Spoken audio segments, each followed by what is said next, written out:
protection is key.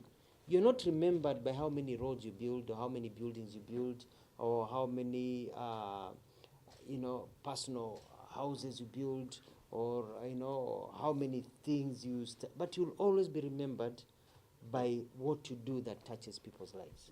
So social protection is key to even yourself being remembered. So because when you're doing social protection, you're actually not doing something for yourself, you're actually doing God's work. And you remember what Jesus said, for those who believe in Christianity, like me, that what you do to one of these, you've done also to me.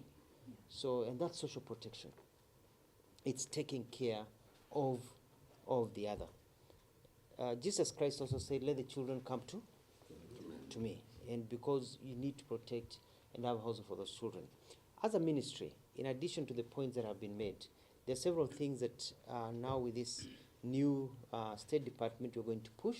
One of them is what Madam Pierce talked about, the rights of children.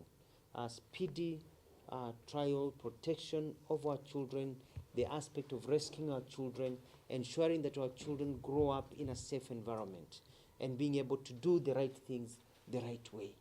You know, at times people may not like some of the things we do. They think we may separate families and take away children, but we protect the children.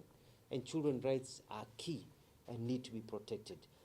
And we also need to protect the family values and bringing kids back to their families. We'd rather have kids adopted or taken in by part of their family members rather than giving the children to total strangers, for example.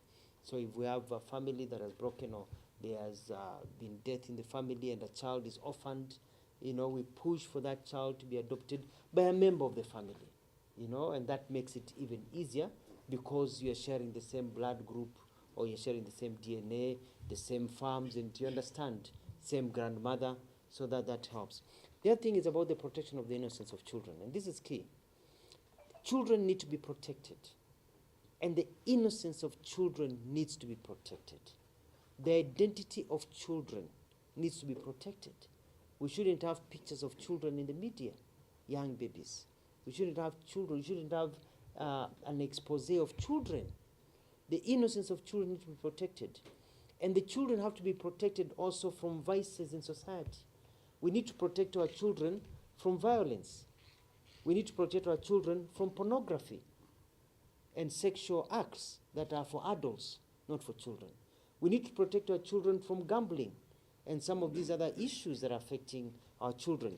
We need to protect our children from alcohol and drugs.